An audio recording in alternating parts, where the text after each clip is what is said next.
Hello! In this video I will show you how to set up VPN on a ROG Phone 8 Pro.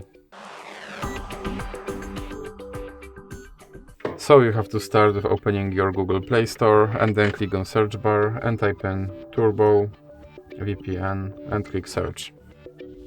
Now select this application and click install.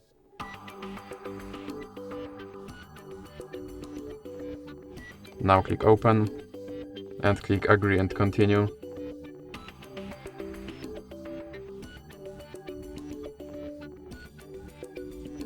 Now close this ad and click allow and consent. Now click here on this button and click OK. Now close this ad, and as you can see I'm connected to VPN in Canada right now.